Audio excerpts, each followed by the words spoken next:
안녕하세요. 안녕하세요. 오늘은 형성과 우리 모임의 두 번째 좌담을 하는 시간입니다. 먼저 기도하겠습니다. 성부와 성자와 성령의 이름으로 아멘.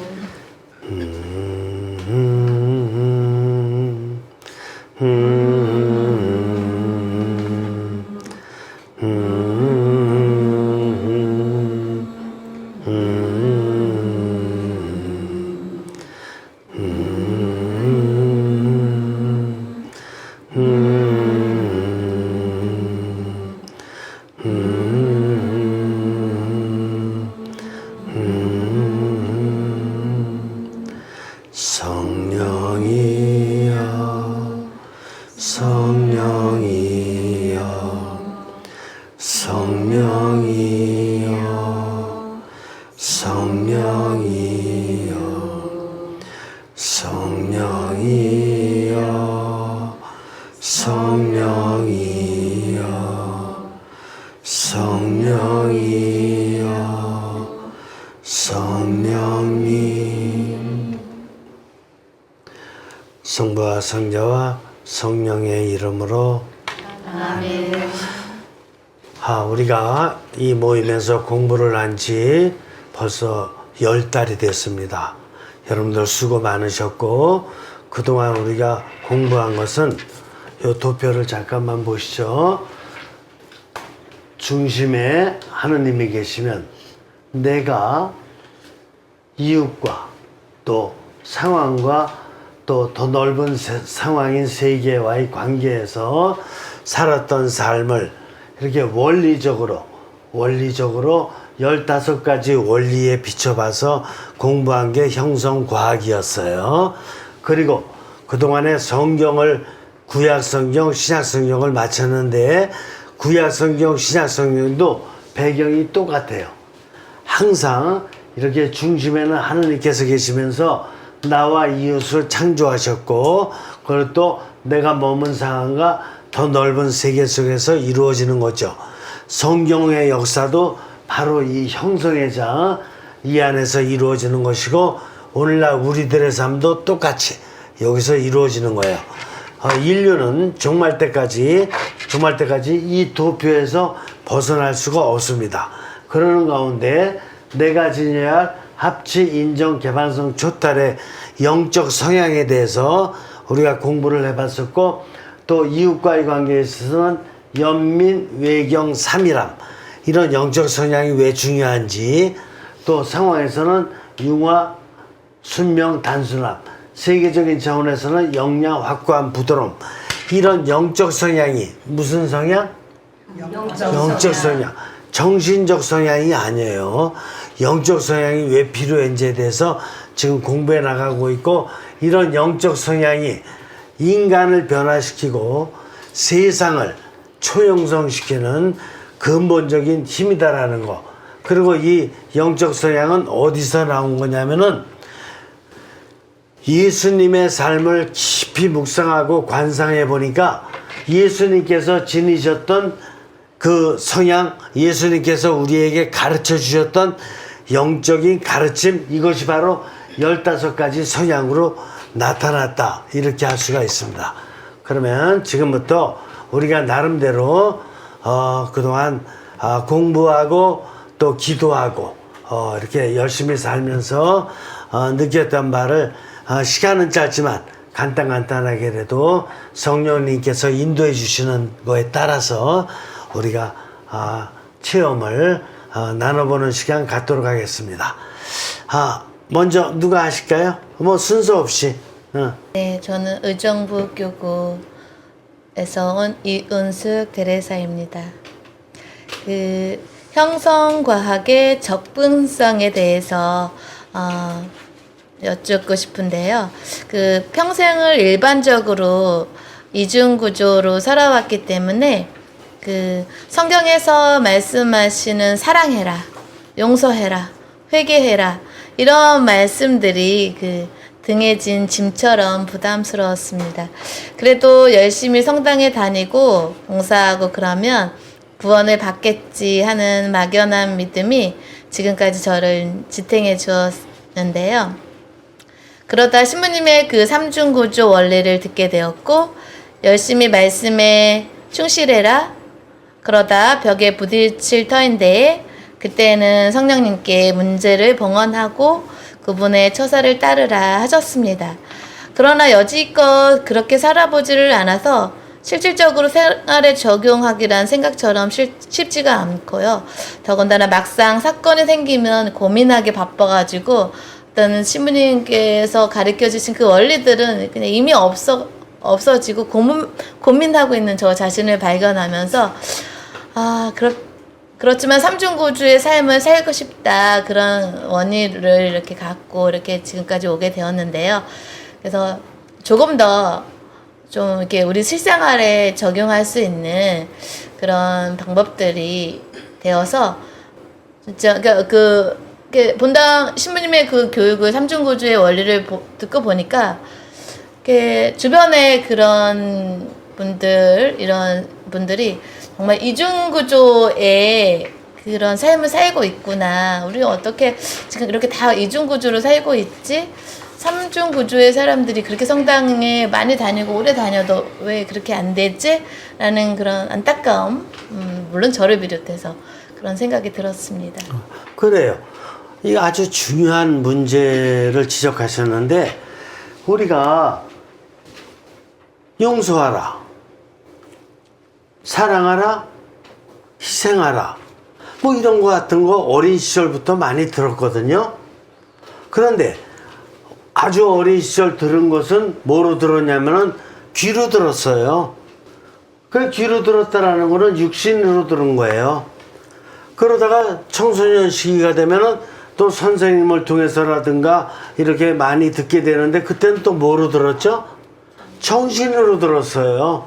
정신으로 들었던 걸 갖다가 이렇게 실천하기 위해서 용서도 해보려고 노력했고 사랑도 해보려고 노력했고 좋은 일에 또 희생도 해보려고 노력했고 그런데 왜 안 되냐 이거예요. 이게 왜 그러냐면은 육신과 정신적으로 노력했던 거는 누구 힘이에요? 내 힘이죠. 신앙을 가진 것은 내 힘으로 사는데 한계를 느끼면서 인간이 이제 신의 힘이 필요하다라는 거 이걸 갖다 깨닫는 것부터 출발이거든요. 근데 이미 어린 시절에서 청소년 시절까지 20대 동안 또 그 연장선상에서 30대, 40대 이렇게 계속 육신과 정신만으로 노력을 하다 보니까 신의 이름으로 못한다니까 하느님의 이름으로 사는 거에는 어색하다니까요. 그러니까 용서를 해도 내가 내 차원에서 용서해 주는 것과 성령님 차원에서 용서해 주는 것이 같을 것 같아요? 다를 것 같아요? 친구가 잘못해서 용서해 줄 때 내가 용서해 주는 것 같잖아. 내가 용서해 줄게. 내가 그냥 너 그냥 용서해 주는 거야. 나 더 이상 안 따질 거야. 이렇게 하잖아요. 그게 잘못됐다니까. 성령님께서 용서해 주시는 것이고 나는 도구로서 성령님의 이름으로 용서해 준다. 이런 마음을 있어야 되고 내가 이웃을 좀 돌봐주는 사랑을 실천했어요. 근데도 내 육신으로 내 정신으로 사랑을 실천한지 알다니까. 왜냐면 어렸을 때부터 그렇게만 살아왔으니까. 근데 내가 이웃을 돌보는 사랑을 실천했어도 누구 힘이에요? 내 힘이 안 들어갔다는 게 아니라 내 힘은 2%예요. 98%를 성령님의 힘으로 사랑을 해줘야 된다. 이렇게 되는 거예요. 그래야지만이 이제 내가 교만해지지도 않게 되고 성령님의 힘을 다음번에 계속해서 더 받을 수 있는 이런 계기가 되고 그래서 이중구조로 다 노력했던 삶이 나쁘다는 게 아니라 이건 한계가 너무 빨리 와요. 청소년 시기까지는 괜찮아. 근데 그 이후에 성인이 됐는데도 그렇게 하고 있다 그런다면 이미 한계가 와가지고 이제 건조해지기 시작하고 해도 안 되네 이런 어떤 실망과 이런 것이 오기 시작하고 그러나 삼중구조로 살았을 적에는 정말 하느님께서 나에게 계속해서 용서해 주는 힘, 계속해서 사랑할 수 있는 힘, 계속해서 돌볼 수 있는 힘 이런 걸 주시는구나라는 것을 체험하면서 이거를 뭐라고 얘기하냐면은 초형성적 역동적인 삶이라 그래요. 하느님의 힘이 나의 정신과 나의 육신을 움직여서 모든 이웃들, 모든 생태계를 돌볼 수 있도록 해주시기 때문에 초월자이신 초월자의 힘이 오는 거니까 초월적 그 힘이 역동적으로 움직여요. 나의 영과 정신과 육신, 역동적인 초월적 역동성이라 그래요. 이걸 체험하지 못하면 인간으로서의 삶에는 부족하다. 인간만이 초월적 역동성의 삶을 살 수 있다. 이렇게 볼 수가 있는 거예요. 그래서 이제 신앙생활에 있어서도 이 초월적 역동성, 영적 역동성 이런 삶을 살아가는 성령님의 뜻을 잘 이해하면서 노력하면 좋을 것 같아요. 네, 그래요. 예. 아주 좋은 지적이었어요. 좋은 질문하셨으니까 박수 한번 치세요. 그래요. 저는 경기도 사는 김경옥 글라라입니다. 신부님께서 늘 영화된 삶을 살으라고 말씀을 많이 하신 걸 저도 강의 중에 많이 들었고요. 그런데 신부님이 말씀하실 때는 뭐 저희 눈빛이 변해야 되고 뭐 또 여러 다양한 신부님이 지금 이제 해주신 걸 제가 조금 써놨는데요. 뭐 입에서 나오는 말도 변해야 하고 밥 먹을 때 자세도 변해야 하고 뭐 운동하는 모습 등등 이런 삶들이 변해야지 영화된 삶이라고 말씀을 하시는데 저희는 늘 뭐 밥 먹을 때도 예쁜 모습으로 먹지 못하고 또 뭐 거기에 불평불만도 할 수도 있고 또 운동하면서도 기쁘게 못하고 항상 힘들다고 투정하고 그래요. 근데 본인의 삶이란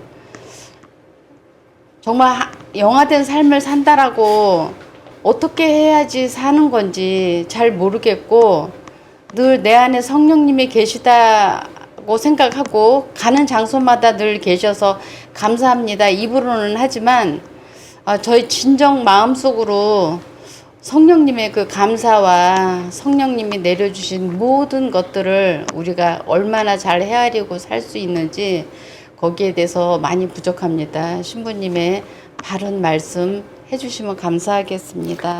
그게 잘 되면요 이미 뭐 성인이에요. 그리고 제가 프란치스코 교황님 우리나라에 오신 적 있죠. 프란치스코 교황님이 우리나라에 오셨을 적에 일단 여러 장소를 갖다 다니시면서 말씀을 하셨어요. 근데 그 말씀을 다 제가 놔가지고 이렇게 형성과학적으로 해석을 해봤어요. 해석을 해보니까 교황님 말씀이 다 성령님께 영감 받은 말씀이시더라고. 그리고 영감을 받기 위해서 얼마나 애쓰셨을까 생각을 해보니까 제가 우리나라의 역사를 뭐 저만큼 정도 아시는 것 같아. 그럼 외국인으로서 저만큼 안다라는 것은 정말 보통 많이 아시는 게 아니거든요. 그렇게 노력하는 가운데 성령님께 한국에 와서 어떤 메시지를 전해야 되겠습니까? 성사를 베풀 때는 어떤 메시지, 또 이렇게 몸이 불편한 어떤 핸디캡 사람들을 만날 때는 어떤 메시지, 또 주교님들 만났을 적에는 어떤 메시지, 이걸 엄청 많이 성령님과 대화를 나누신 것 같아요. 그런 가운데 얻었던 답을 가지고 말씀하신 거를 제가 정확히 캐치를 했고, 그래서 그걸 갖다가 교황님의 영감의 글이다 이렇게 해가지고 제가 책자도 냈는데, 그 말씀이 바로 영화된 말씀만 하신 거거든요. 그런데 교황님이 15살 때 이런 말씀을 하실 수 있었겠는가? 보면은 아니에요. 15살 때는 15살에 맞는 말을 한 거예요. 그리고 성령님하고 갈망과 영감의 대화도 뭐 거의 없었다고 봐야 돼요. 15살 때. 25살 때는 25살 때는 뭐 한 두세 번 있을 수 있겠지. 그러나 깊은 차원에서 성령님과 갈망과 영감 나누지 않았으니까 15살 때의 교황님의 입과 교황님의 눈과 25살 때와 지금 이렇게 70 되셨을 저희 이 눈빛과 입과 이 모든 것은 완전히 천지 차이예요. 이해가 되세요? 저 역시 마찬가지로 15살 때와 25살 때와 지금은 완전히 천지 차이예요. 뭐가 달라진 거냐 하면은 15살 적에는 저에게서 영적인 힘을 볼 수 있겠는가? 신앙생활을 초등학교 때 영세 받았기 때문에 영세는 받았지만 영적인 힘은 거의 없어요. 어디에? 제 눈빛에, 어디에? 제 입에, 어디에? 제 손에. 그냥 아이들하고 조그만 공 하나 있으면 갖고 그냥 놀기 바쁜 거고, 모든 관심이 그 조그만 공 가지고 라면 땅 따먹기 놀기에만 집중되어 있는 거예요. 25살 때는 제가 군대를 막 제대하고 난 다음에 인생을 어떻게 살아야 되는지를 잘 모르겠더라고. 왜냐면 군대에서 제가 세계문학전지 100권을 읽었는데 100권을 섭렵하고 나니까 어떤 인생을 사는 것이 진짜 한 번밖에 없는 생을 제대로 사는 건지를 모르겠더라고. 왜냐면 베스트셀러 100권 안에 들어가 있는 주인공들이 다 헤매요. 인생을 헤매고 있는데 다들 보면은 그들이 육신과 정신만으로 살고 있더라고요. 그러니까 진리를 깨닫지 못할 수밖에 없고 인간이 누군지 자신이 누군지 깨닫지 못할 수밖에 없고 헤매고 있더라고요. 그래서 저도 군대를 제대하고 난 다음에 전 세계의 문학 전집을 다 읽었지만 어떤 길을 가야 될지 안 잡히는 거지. 왜냐? 미완성의 책만 읽었으니까. 그래서 제가 이제 신학교를 들어가서 그렇다 그러면 이제 새로운 철학과 신학과 영성과 새로운 거를 배워봐야 되겠다. 이렇게 돼서 이제 신학교를 들어가서 배워본 건데 그때부터 영이라는 게 뭔지를 알기 시작했고 제가 40살에 이제 미국 듀케인 대학교 유학을 가가지고 이제 과학적인 방법으로 영을 깨닫게 됐던 것이죠. 그러니까 15살 때, 25살 때 지금의 저는 완전히 다른 사람이다. 그렇게 볼 수밖에 없고 이것이 바로 성령님께서 주시는 단계적인 은총이고 단계적인 영화된 이런 변화였다. 이렇게 볼 수밖에 없습니다. 그러나 우리 각자는 모두 다 때가 다 달라요. 그러나 본인이 얼마만큼 성령님과 이렇게 대화하려고 성령님과 친밀해지려고 노력하느냐에 따라서 그 기회가 빨리 올 수도 있고 영화되는 기회가 늦게 올 수도 있고 어떻게 보면 안 올 수도 있고 관심이 하도 육신과 정신적인 세속에만 관심이 있다 보니까 영화될 기회가 성령님은 계속 주시지만 눈치조차도 못 채고 죽는 사람이 수두룩하게 많은 것입니다. 그래서 지금 제가 봐도 많이 영화되셨고 아마 그러나 우리가 완전할 수는 없죠. 그죠? 완전할 수는 없으니까 그냥 지금 많이 영화되신 것만큼만 감사드리면서 더욱더 성령님과 좋은 대화 많이 나누시면 좋겠습니다. 아주 좋은 질문이시고 그래. 박수. 예. 이거 이렇게 안녕하세요. 저는 서울대교구 시영동 성당에서 교적을 두고 있는 김재수 루실라라고 합니다. 저는 이제 제 삶이 지금까지 제 영혼 없이 정신과 육만 갖고 살아왔다가 이제 시부님을 만나게 돼서 이제 이렇게 제가 좀 영화된 삶을 살아보려고 좀 노력을 하는 중입니다. 아직 영화되지는 않은 것 같고 하나님께서 저를 어떻게 선 형성하실 때 어떻게 어떤 일을 하라고 저를 만드셨을까라고 그런 생각도 해보면서 어떻게 살아야지 정말 하나님 보시기에 합당한 사람이 될까 어떤 걸 원하실까 싶은데 저 나름대로 착하게 산다고 말씀대로 산다고 하다가도 주변 환경이 또 있잖아요. 뭐 가족도 있고 또 이제 뭐 저는 지금까지 제가 좀 저기 세상적으로 보면 너무 힘들게 살아왔던 것 같아요. 그래서 너무 힘들어서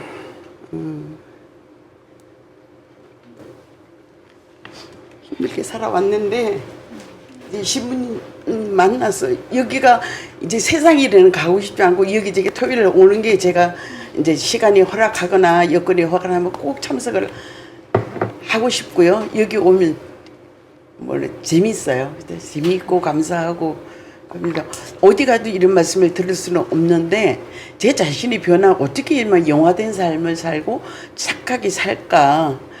좀 착하게 살려고 맘먹어도 또 옆에서 툭 하면 또 이제 그런 게 조금 욱하는 게 좀 나오고 이걸 원하시진 않을 텐데 근데 좀 어쨌든 착한 척 하면서 살고 있긴 하는데 살아가려고 노력하고 있어요. 근데 저는 신부님이 보실 때 제가 어떻게 행동을 해야 되고 예수님이 저를 만드실 때 어떤 모습 뭐를 하라고 만드셨을까 하는데 뭐 나름대로 영적으로 체험을 얻고 그렇긴 했어요. 근데 그것도 그 순간이고 또 가끔 악마가 또 이렇게 제 안에 존재하고 있어요. 그래서 신부님 말씀드리고 예, 예. 싶어요. 네, 감사합니다. 그런데 우리는 보통으로다가 해서 자기 자신을 자꾸 비하하는 이런 생각을 가질 수가 있어요. 아니 누구나 다. 왜 그러냐면은 우리나라의 역사를 한번 보죠. 기원전 2333년 단군왕검에 의한 고주선이 출발을 해요. 그때부터 시작해서 하느님을 아는 것이 삼국시대 하느님을 알 수가 있었을까요? 모르죠. 불교나 뭐 이렇게 들어왔으니까 고려시대 하느님 모르죠. 또 유교는 또 이렇게 들어오긴 들어왔지만 몰라요. 조선시대 끝에 1784년이니까 거의 끝쯤에서 지금부터 240년 전에 그러면은 기원전 2333년부터 시작해가지고 오늘날까지면 거의 4500년 역사거든요. 4500년 우리나라의 역사인데 하느님에 대해서 그 인격적 하느님, 유일신적 하느님, 절대 역사의 하느님, 이 하느님을 깨닫기 시작한 거는 240년밖에 안 됐어요. 240년 동안에도 이시조선에 밖에 있었지, 일제시대의 밖에 있었지, 6.25 동란이 있었지, 1953년 휴전이 이루어지기 전까지는 신앙생활을 할 수 있는 자유조차 없어요. 그렇죠. 그러면 1953년부터 자유를 맞았지만은 아주 모든 우리나라의 상황이 굉장히 피폐했어요. 그런 가운데서 우리가 그래도 신앙생활을 해오면서 영이 뭐라는 것을 알게 됐는데 1784년부터니까 이제 뭐 20몇 년에다가 지금 뭐 요가 240년 240년 동안에 그나마 영을 들은 사람은 영을 제대로 들은 사람은 얼마나 될까요? 지금 형식적으로라도 신앙생활을 한다는 자체가 기적인 거예요. 4500년 만에 240년이라니까요. 하느님을 아는 게 대충 안다고 하더라도 희미하게 안다 그러더라도 그러니까 지금 우리가 하느님에 대해서 대화를 나누는 것 자체가 기적이라니까요. 그리고 하느님께서 왜 나를 세상에 태어나게 해주셨을까? 내가 해야 될 일이 뭘까? 이건 되게 소중한 질문인데 이걸 궁극적인 소임이라 그래요. 내가 세상에 태어나서 뭘 하기를 원하실까 하느님이 이거는 나의 궁극적 소임을 찾는 건데 궁극적 소임이 아닌 작은 소임은 나름대로 많이들 찾아와요. 그래서 뭐 학교 다녀야 된다 그러면 학교 들어가서 했고 직장 다녀야 된다 그러면 직장 다녔고 결혼해야 된다 그러면 결혼했고 이렇게 자녀 길러야 된다 그러면 자녀 길렀고 이런 게 작은 소임들이에요. 요거는 했지만 나의 궁극적인 소임은 무엇일까? 나 왜 태어났을까? 이거에 대해서는 이걸 찾은 사람을 저는 아직까지 잘 못 만났어요. 물론 찾은 사람 있겠지만 제가 이렇게 그런 사람하고 지금 만날 기회가 없었던지 이런데 책으로다가는 좀 봤어. 예를 들어서 얼마 전에 선종하신 마더 데레사. 마더 데레사가 수도원에 계셨을 적에 이제 수도원 생활도 어느 정도 많이 하셨고 그러니까 아주 편안하고 행복하게 계속 하실 수 있는데 무슨 영감을 받았냐면은 인도의 캘커타시로 가라. 이게 뭐냐면은 저도 인도 가서 이렇게 중북부 지방을 제가 돌아다녔는데 다녀보니까 너무나도 비참한 상황이 많아요. 그러니까 폐결핵 걸린 사람은 물론이거니와 에이즈 걸린 사람 간 환자 말도 못해요. 그런데 거기를 가서 쓰러져 죽어가는 사람과 함께 살아라. 이게 이 영감을 받았을 적에 그 영감을 받을 정도면은 마더 데레사 수녀님이 얼마나 많이 갈망을 들였던가를 제가 느껴요. 갈망을 그렇게 많이 들였으니까 그런 소임을 받는 거거든요.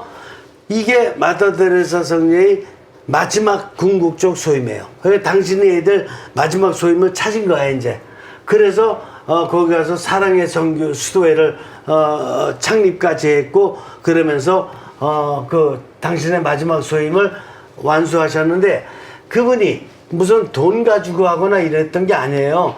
이분이 거기 가서 중요한 좋은 일을 많이 하니까 돈 준다는 사람 투생이었어요. 정부부터 시작해서.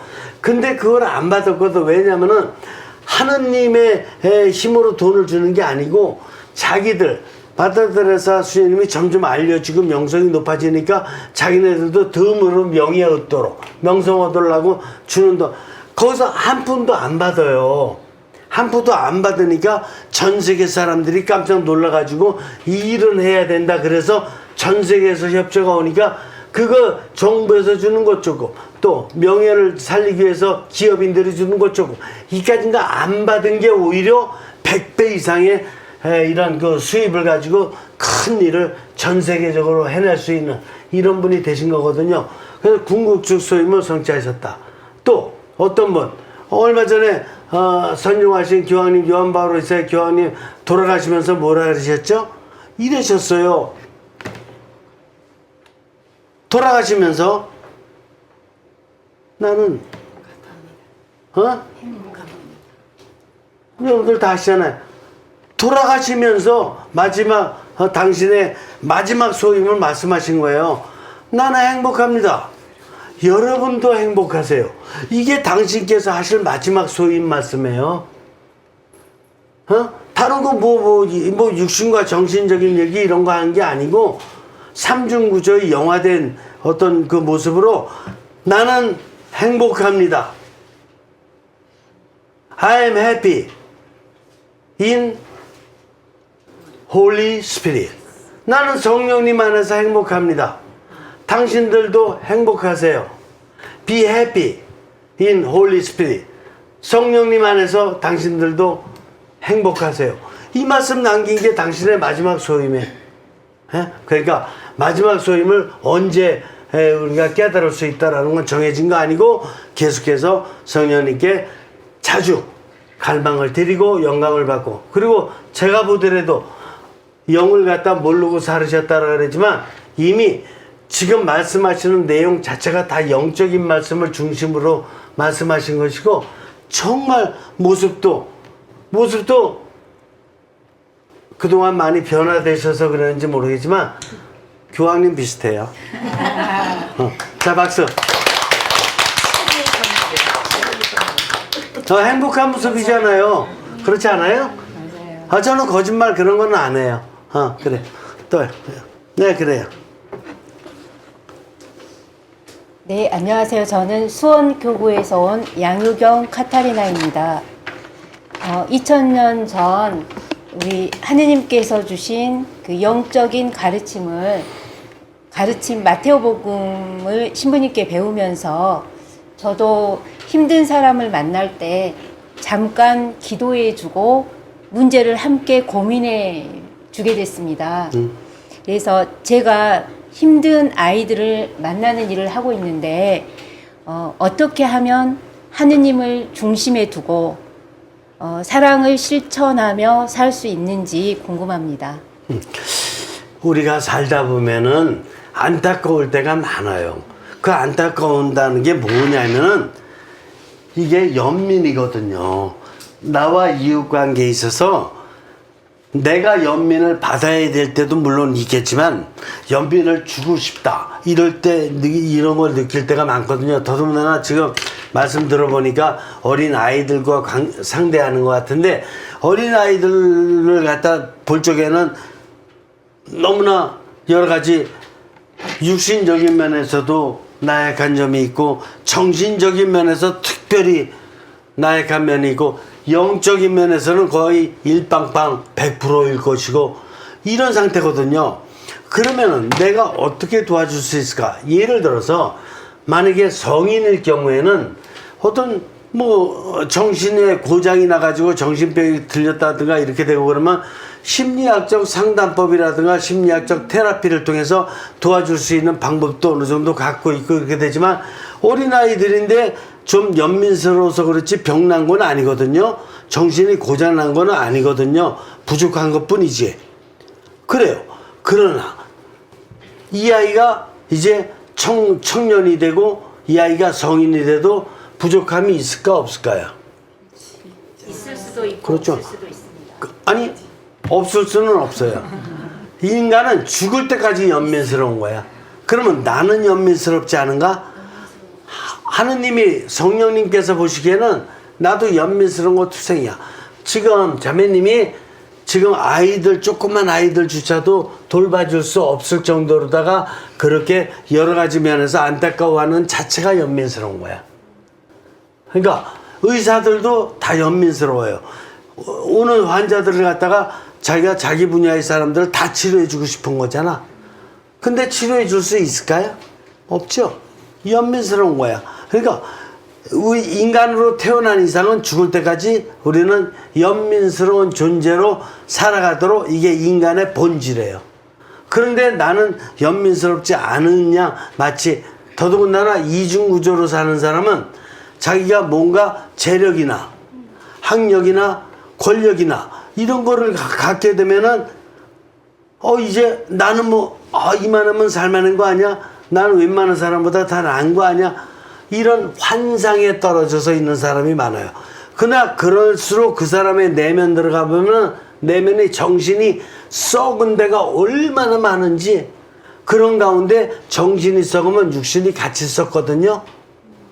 육신도 얼마나 고장난 데가 많은지 웬만한 기술자 와서 고쳐줄 수도 없을 정도의 사람들이 재력가, 학력가, 권력가들 중에 너무 많은 거예요. 근데 안 보이는 이유는 위장됐기 때문에. 정신이 보여요, 안 보여요? 안 보여요. 안 보이죠? 위장됐기 때문에. 육신의 겉에 상처나면 보이지만 속으로 다 골마 들어간 간암이 보여요, 안 보여요? 안 보여요. 안 보이죠? 이런 거야. 그렇기 때문에 연민을 가질 수가 있는데 그러면 어떻게 해줘야 되느냐? 이 많은 아들이 내가 만나는 100명이면 100명이 다 연민이야. 알겠어요? 1000명이면 1000명이 다 연민이고 지금 이 지구상에 80억의 인구가 살고 있는데 80억 인구가 다 연민이야. 연민이란 병이 걸려 있어요.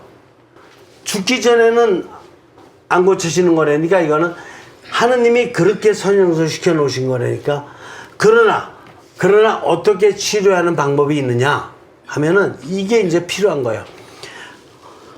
어린아이에게는 어린아이가 알아들을 수 있는 방법으로 영을 가르쳐야 돼. 청소년들에게는 청소년들이 알아들을 수 있는 방법으로 영을 가르쳐야 돼. 불가능한데요. 아니 어머니가 아이를 젖을 먹이잖아요. 젖을 먹일 적에 내 젖을 먹인다고 생각하지 말고 성령님께서 나에게 주신 이 젖을 내가 지금 이렇게 중개 역할을 하고 있는 거다. 그래가면서 아이들을 기도하는 마음으로 성령님께 맡기는 마음으로 젖을 먹이는 것과 내 젖이니까 내가 먹인다. 이거와는 질이 달라요. 이 아이에게. 이렇게 되면 이 어머니 나름대로 영적으로 큰 성장이 오기 때문에 이 아이가 10살이 됐을 적에 또 10살에 맞는 방법으로 이 아이를 돌봐줘요. 뭐 용돈 달랜다, 뭐 책값 달랜다. 돈을 주는 게, 아니면 내 남편이 벌어온 돈이니까 우리 부모가 벌어온 돈 주는 거지 뭐 이래가면서 정신적으로 막 따지고 또 이렇게 얘가 살짝 거짓말하면 그냥 또 너 또 거짓말했다고 붙잡아다가 뭐 야단치고 내 법석을 또 이게 다 인간적으로 사는 거지 하느님을 못 가르쳐 주는 거예요. 얘가 거짓말을 했던 얘가 뭐 어떻게 좀 나쁜 짓을 했던 10살짜리가 10살짜리에 맞는 나쁜 짓 한 거거든. 그러니까 이걸 받아들일 줄 먼저 알아야지. 자기는 10살 때 그런 잘못 안 했나? 하는 사람 없다니까요. 그러니까 일단 받아들이는 거 자체가 벌써 얘를 갖다가 안아주는 거 자체가 바로 하느님 사랑은 이미 전달되고 있는 거야. 어? 그래서 이런 방법과 함께 조금 더 지혜를 갖다가 성령님께 청하게 되면 성령님께서 10살에 맞는 그 지혜를 주셔요. 그래서 중요한 건 뭐냐면은 이 아이의 부족함을 성적을 올려줄 수 없어요. 정신적으로 다 쫓아다니면서 얘를 이렇게 지적하고 이렇게 지적하고 그렇게 할 수 없는 거야. 그러면 얘를 더 잘못되게 만드는 거야. 얘는 지금 지성적으로다가 자기 이성이 지금 개화돼 가지고 이성이 막 자기 이성이 발달되는 거야. 남의 얘기 들으면은 이 아이는 잘못되는 거야. 이 아이를 얘는 지금 동쪽으로 가려고 그랬는데 너 동쪽 가면 뭐 안 되고 뭐 사고 나고 뭐 이게 막 무조건 되고 막 그냥 강압적으로 다 서쪽으로 다 끈다든가 이렇게 되면 잘못되는 거야. 얘가 놀고 싶을 땐 놀아야 되고 얘가 하고 싶을 땐 해야 되는 거야. 그걸 지혜롭게 이 아이에게 자유를 주고 할 걸 해가면서도 이제 그러면서도 지혜롭게 컨트롤을 해줘야지 이 아이를 갖다가 어떤 일방적으로다가 컨트롤을 해준다라는 것은 나도 죽고 이 아이도 죽는 방법이야. 하느님을 전달한다라는 얘기는 이 아이의 개성이 자라나면 자라날수록 그걸 기뻐하고 내 말 안 듣는 걸 더 좋아하고 얘가 발전돼 나가는 거니까 그러는 가운데 발전된 얘를 가르쳐 줘가지고 이 아이가 점점 더 개발될 수 있도록. 그러나 제가 이 답변에 대해서는 정확히 못하는 게 왜 그러냐면 10인 10색 100인 100색이니 그렇잖아요. 구체적인 사례를 내가 알 수가 없기 때문에. 그러나 일반적인 발달기적 청소년이라든가 이런 단계에서 제일 중요한 거는 부모와 선생님에게 주의해야 될 점은 이 아이의 발전적인 지금 개성을 인정해 주는 게 중요하고 거기다가 이 아이에 맞는 하느님의 영을 심어줄 수 있는 방법을 부모나 선생이 못 깨닫고 있다는 게 그게 큰 문제다. 이렇게 일반적으로 제가 얘기를 하는 거고요. 이걸 참조해서 더 좋은 이렇게 지도해 주면은 좋을 것 같아요. 네, 감사합니다. 그래요. 네. 그래요. 우리 아이들하고 고생 많으시네요. 그래요. 아주 좋은 말씀이에요. 청소년 문제 지금 다 걸려 있는 문제예요. 부모와 선생님이 영적인 힘이 없는 부모와 선생님이 너무 많아서 그걸 갖다 그것까지 커버해 주는 역할을 하려니 얼마나 힘들겠어요, 사실은. 그렇죠? 그래서 그러나 연구 분야예요. 나도 연구 많이 하고 있어요. 그래요, 또요. 네, 수원교구에서 온 이수키 카타리나입니다. 예. 저는 인간은 하느님께서 선 형성으로 만들었다는 것을 생각해 봤어요.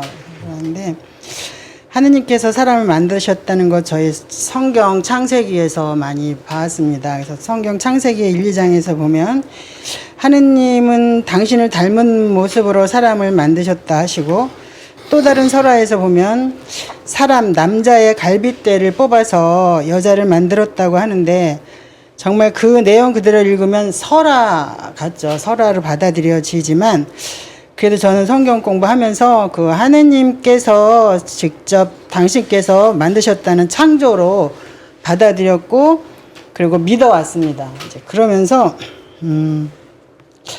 신부님께서 형성과학적으로 강의하신 영성 공부를 하면서 하느님께서 인간을 삼중 구조로 만들었다는 것, 그것도 선형성 시켜 주셨다고 이렇게 말씀하실 때 그 강의를 들으면서 마음속 깊이에서 확 들어오더라고요. 이거구나 이런 생각을 이제 하게 되면서 육신과 정신 영으로 이제 만들어 주셨다는 것을 그래서 이해하게 되면서 정말 그 하나님께서 정말 체계적이고 과학적이셨구나 이런 생각을 하게 됐습니다.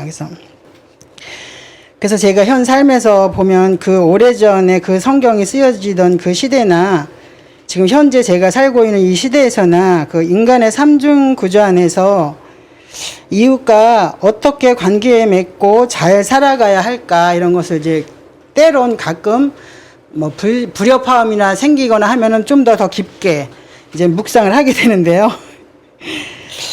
그런데 그게 이제 어떻게 실천해야 되는지 이렇게 생각을 많이 하게는 되는데 쉽게 변하지는 않더라고요. 그래서 그렇지만 정말 그 삶 안에서 이 공부를 하면서 삶 안에서 이제 노력을 제가 해보고 있습니다. 노력해보고 있는데 그래 노력은 하지만 정말 안 되는 것에 뭐 좌절하고 실망하고 아니 그냥 뭐 잠이나 자자 막 이렇게 하고 또 포기하기도 이제 하면서 여기 이렇게 토요일날 저도 공부를 하러 오면서 신부님 말씀 듣고 다시 한번 또 곱씹게 되고 생각하게 되면서 노력은 지금 하고 있는데 지금 방금 전에 그 또 해답 같은 말씀을 해주셨는데 그것이 성령님과 대화를 많이 하시라고 성령님과 대화하면서 갈망을 많이 드리면 변화가 된다고 이렇게 말씀하시는 것을 다시 한번 마음속으로 새겨봅니다. 네, 이상입니다. 그래요. 있잖아요. 인간이 제일 어려운 문제가 뭐죠? 인간관계일 거예요. 그래서 세계문학전집에 가장 중요한 주제가 인간관계 문제예요. 돈이나 뭐 이런 거 같은 거는 두 번째, 세 번째 주제예요. 인간관계가 1번이에요. 그런데 인간관계를 잘하고 싶죠. 그러면 인간관계를 잘하는 걸 내 육신으로다가 야 육신이 건강해서 뭐 10명, 20명, 30명, 50명, 100명 만나도 나는 뭐 다 잘해줄 수 있어. 이걸로 다 인간관계 잘할 수 있겠는가? 아니에요.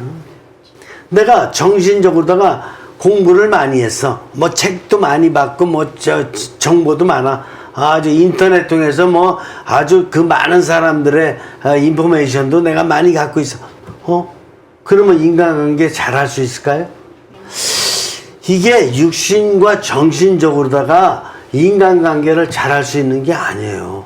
그리고 인간관계가 오히려 나빠지는 거는 뭐 때문에 그러죠? 육신과 정신 때문에 그래.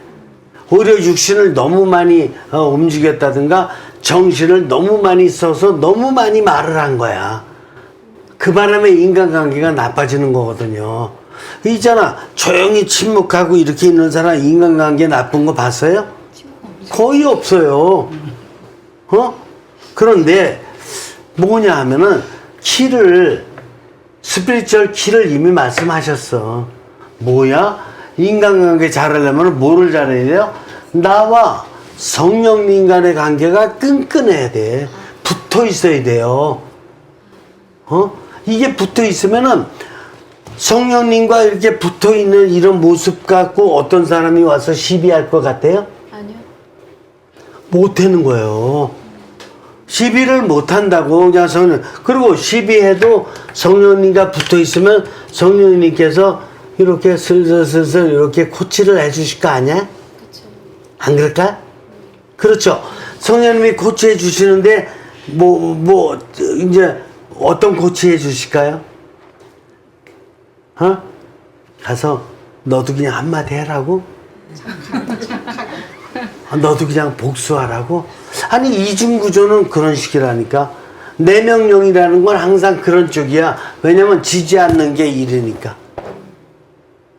내가 승리해야지 뭐가 되는 것 같으니까. 이걸 궤변적 삶이라 그래요.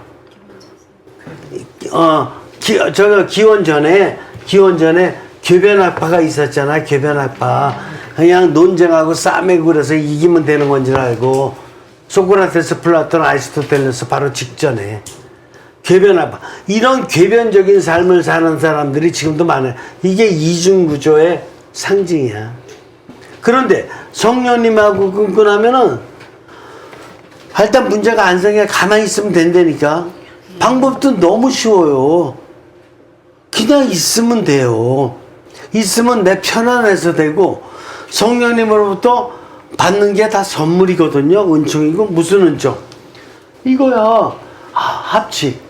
성령님과 더 합치가 되는 거야. 성령님의 뜻 더 인정하고 성령님께 더 개방되고 이 세속적으로 다 저렇게 나를 못 살게 구는 사람들로부터 내가 초탈돼 있다는 게 얼마나 행복이야. 그리고 지금 나를 속삭이는 사람 이런 사람에 대해서 내가 연민을 갖는 거거든. 연민이라는 것은 러브 에너지예요. 사랑의 에너지. 내 에너지가 아니라 성령님 에너지거든. 그러니까 성령님 에너지를 택배로 보낸다니까. 어? 그리고 성령님 에너지 보내주니까 좋지. 저 사람은 나를 무시하지만 나는 저 사람에게 외경, 영적 존경을 해주면 편하게 잘 수 있잖아요. 그렇죠. 그래서 또 좋고. 그리고 상황에서도 뭐라 그래든지 말든지 가만히 있으면 지가 때리려면 그러면 그거 때려라 그러고 있으면 되는 거고. 그럼 때리다 말겠지. 가만히 있는 사람은 많이 못 때려요. 덤비니까 서로 심하게 싸매는 거지. 그리고 저 사람 많이 때릴 것 같다. 그럴 때는 어떻게 하는 거예요? 성령님이 가르쳐 주시거든. 도망가게. 다윗 도망 다니듯이. 그럴 때 좀 도망가서 있으면 돼요. 그러다가 나중에 성령님이 또 알려주시면 이제 가라. 그럴 때 가면, 그러니까 성령님하고 친하냐 안 친하냐. 이게 문제인데 전 세계에서 가장 지금 많은 문제가 개인이든 국가든 어떻든 간에 어떤 공동체든 간에 인간관계예요.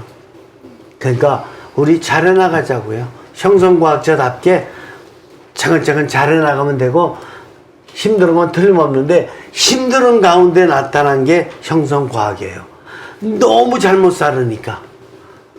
아드나 반가운 신부님은 그러니까 이걸 창조해내시기 위해서 얼마나 고생을 많이 했는지 잘 못 사는 걸 잘 사는 원리로 만들어 주려니까 얼마나 힘들었겠어요. 근데 원리 하나하나 듣는 것마다 아주 감동이잖아, 감동. 영적인 단어 이렇게 많이 들어본 적 있어요? 살면서? 없어요. 영적인 단어 듣긴 들었지만 몇 가지였지, 몇 가지도 들은 것 같고 응용하는 거 다 끝났잖아요. 세례성사도 한 번이면 끝났고, 견지성사 받았으니까 끝났고, 뭐 성체성사에 매일 보지만, 뭐 고해성사도 뭐 힘들어가면서 쩔쩔매면서 갱신이 보고 있는 거고, 혼배성사 받았으면 끝나는 거고, 종부성사 아직 죽을 때 안 됐으니까 나하고 관계없는 용어고, 이렇게 저렇게 따지면은 별로 안 남아 있어요. 근데 이거는 합치 매일이죠. 인정. 이거 다 부드러움, 확고함. 이거 매일매일의 삶에서 매일매일 성령님께서 주시는 영적 은총이죠. 이거 받기만 하면 눈이 변하고 입이 변하고 그냥 내 생각, 기억력 다 변하고 이게 행복이거든요. 그래서 지금 많이 훌륭하신 거고 제가 보기에는 그 정도 인간관계 문제는 안 가진 사람 없어요. 그보다 더 훨씬 어려운 사람들이 지금 절절절절 지금 끓고 있으니까 우리가 끓는 사람들을 위해서 조금 더 이렇게 우리가 기도하자고요. 그래, 아주 고맙고요. 그래, 이제 시간이 많이 돼가지고, 혹시 한두 분 정도만. 하나만 질문 마지막으로 할게요. 마지막으로. 아니야, 시간 마지막 더 아니니까 되세요? 그냥 네. 일단 얼마나 짧으냐, 기르냐에 따라서. 짧아요. 네, 저는 수원교구 공미정 소피아라고 하는데요. 이중구조로 그 해석한 돈에 대한 관념과 삼중구 이중구조로 해석한 뭐예요? 돈. 그리고 삼중구조로 해석한 돈에 대한 개념. 그걸 설명해 주세요. 그래요. 아니, 그거는 나한테 질문하지 말고 성령님께 직접 질문하는 게 원래 맞는데 내가 간략하게만 얘기할게요. 이중구조로다가 벌은 돈은 정신 내지 육신으로 벌은 돈이거든요. 그 돈은 내 돈이에요. 그렇죠?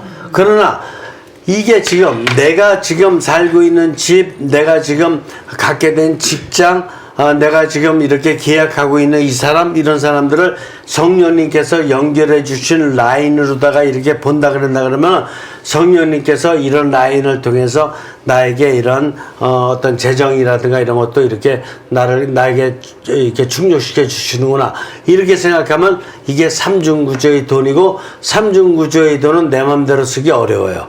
이중구조의 도는 자기가 버는 거니까 자기가 쓰려면 쓰고 말려면 말고 어쨌든 자기 뜻과 자기 띵킹, 자기 생각, 이게 마이웨이야. 마이웨이인데 스피리추얼 웨이는 달라요. 스피리추얼 웨이는 성령님을 통해서 이 모든 게 다 연결되지, 성령님 통해서 연결되지 않은 게 없는 거예요.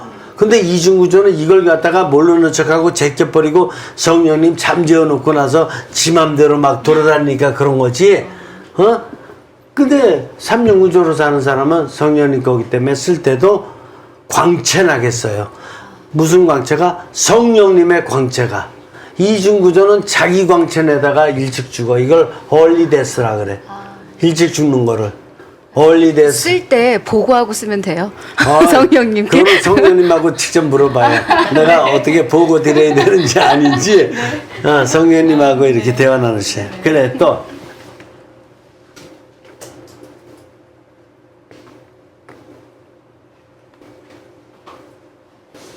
그래요. 시간 조금 남았으니까 이렇게 한 번씩 하셔요.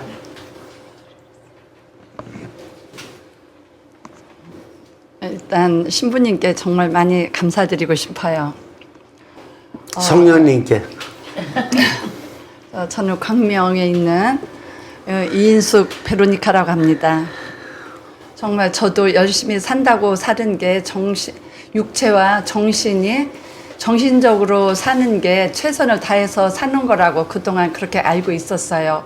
그게 좀 더 성숙된 삶이 아닌가, 정신적으로 성숙됐고 그 어떤 모든 지혜를 통해서 지식도 동원하고 그러다가 어느 날 삼중구조라는 좀 낯설은 용어를 접하게 되면서 또 무한한 갈망도 알게 되고 그래서 그 몸으로 정말 많이 바빴던 그러한 시절이 조금 좀 더 이게 정신적인 거서 더 그게 모든 게 아니었구나.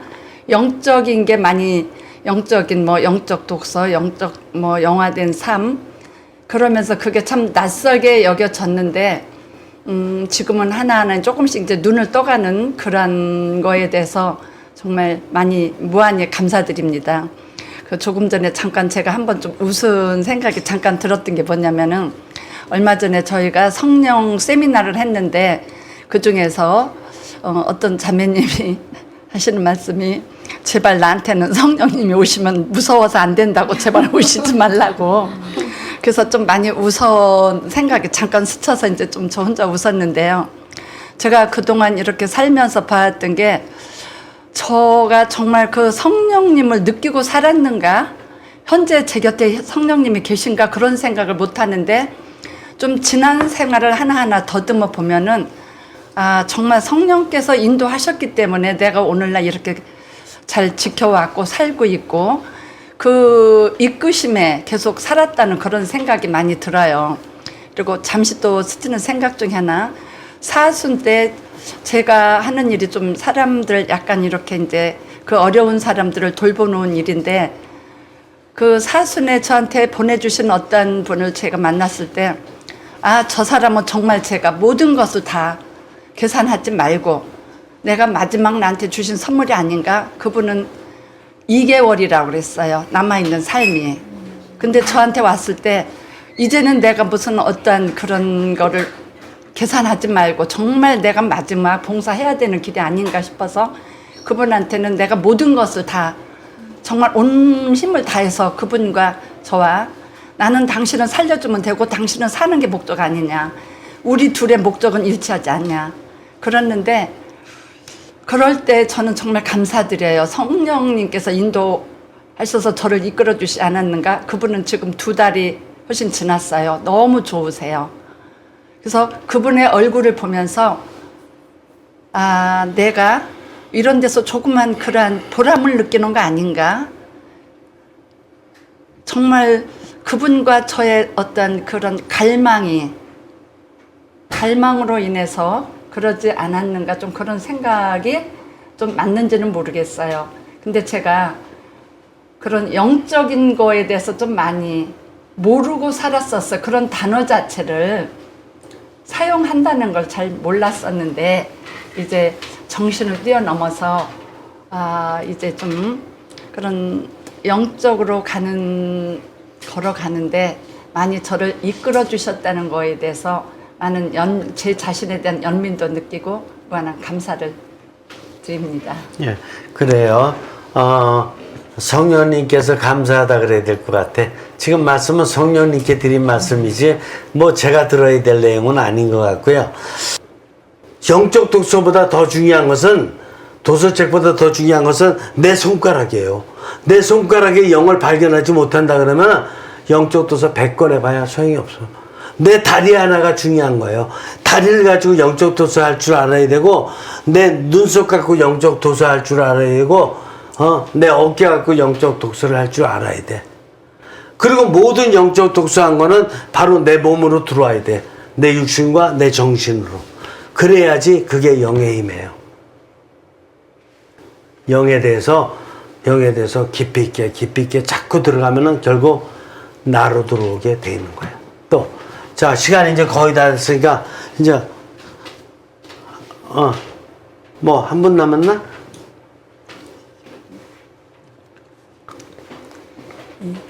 저는 신부님 마테오복음 공부하면서 예수님께서 그 12년간 혈루병을 앓았던 여인이라든지 또는 딸이 마귀가 들린 그 가나안 여인을 고쳐주실 때 내가 네 병을 고쳐줬다 이렇게 말씀하시지 않고 딸아 내 믿음이 크다 그러면서 용기를 내어라 또는 내 믿음 덕분에 구원하셨다 이렇게 말씀을 하셨어요. 그런 것은 우리가 누구를 믿는다는 것은 그 사람을 받아들이고 일단 그것을 인정해야지만 믿을 수 있다고 생각하거든요. 그래서 이분들이 어떤 자기 안에 영적인 것이 있는 것을 알고 그렇게 살았든 아니면 모르고 그렇게 살았던 간에 예수님께서 그 분들 안에 있는 그 영을 일깨워 주시고 또 영적으로 살았다는 것을 더 이렇게 격려해 주심으로써 더 이 사람들이 더 하느님께 가까이 가고 앞으로도 더 이렇게 영적으로 더 살 수 있게끔 해주셨다고 생각하는데 그것이 이제 참된 연민이라고 생각이 돼요. 그러니까 단순히 우리가 눈에 보이는 육신적, 정신적으로 어떤 것을 돌봐주고 도와주는 것도 연민이지만 그것을 넘어서 어떤 사람이 하느님께 더 가까이 가고 하느님을 향할 수 있고 하느님께 갈망과 영감을 드릴 수 있게끔 이끌어주는 게 참된 연민이라는 생각이 들어서 저 역시도 하느님께 받은 그런 참 연민을 이웃들과 그렇게 참된 연민을 나눌 수 있는 그런 사람이 되어야겠다고 그렇게 생각했습니다. 좋아요. 지금 계속해서 여러분들은 정말 형성과학의 의미를 잘 알아들으셨어요. 그래가지고 지금 영에 대한 이야기로 계속 이렇게 지금 나누시거든요. 영이 뭔지를 깨닫는 것이 본질이에요. 그런데 좀 보자고요. 그래 이렇게 아까 마태복음에서 나온 병자 있잖아요. 한 10년을 갖다가 하혈병을 앓았던 30년을 앓았던 50평생을 앓았던 5살에 죽었던 어떤 고통이 있다 그래도 영은 절대로 그거 고쳐주지 않아요. 영이 뭔지를 알아야 돼요. 그리고 정신적으로다가도 얘가 무슨 좋은 대학에 들어갔으면 좋겠다. 얘가 좋은 기업에 들어갔으면 좋겠다. 이거 절대로 안 해줘요, 영은. 영의 힘이 뭔지를 알아야 돼요. 영의 힘은 육신의 어떤 고통이잖아요. 나는 30년 동안 병 앓느라고 힘들었습니다. 나는 그냥 애들 20명을 기르느라고 고생했습니다. 그거는 당연히 마땅히 해야 되는 거예요. 그리고 그거는 고통이 아니에요. 오히려 공로 싼 거지. 그러니까 그 고통이 아니니까 그런 고통을 위안해주고 그러는 건 영이 절대로 아니에요. 그게 아니고 영은 뭐냐? 육신적으로 아무리 힘들고 그래봐야 할만하니까 그런 여건을 주신 거예요. 할만하니까. 못할 만한 거 주신 게 아니고. 그러니까 그게 아니라 힘들었다고 생각할 적에 영의 힘이 왜 필요하냐면은 너 힘든 거 아니야. 너 지금 네가 지금 잘못 판단하고 있는 거지. 너 지금 오히려 공로 싼 거고 너 힘든 거 하나도 없어. 그거보다 더 고생하는 사람 많어. 시베리아 광산 가보면은, 북한의 그 노동, 그 수용소 끌려가면은, 이거보다 10배 이상 고생 엄청 직사게 해. 그게 고생한 거 아니니까. 고생을 고생한 게 아니라고 깨우쳐주는 게 영이에요. 고쳐주는 게 영이 아니라, 병 걸렸어도 너 병 걸렸지, 그렇지. 어떤 사람은 태어나면서부터 부모 때문에 에이즈 걸려서 이렇게 해가지고 평생을 에이즈로다가 사는 사람도 있는데, 너 뭐 병 걸린 거 그거 그러나 깨달아가지고 이 상태에서지만 하나님께 감사드리고 하나님께 공연을 드리고 경배드리고 이렇게 삶을 살도록 깨우쳐주는 게 영이에요.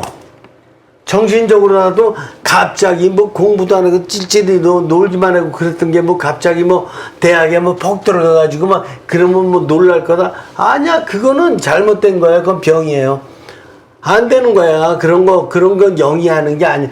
영은 네가 지금 고생했다라는 거, 고생 아니다라는 걸 깨달아라. 네가 지금 아프지만 더 아픈 사람도 많은데 너 지금 400만 년 인류 역사에서 저지른 이 인간들이 저지른 이 모든 죄의 대가 중에서 너는 지금 400만 분의 1을 받고 있는 거다.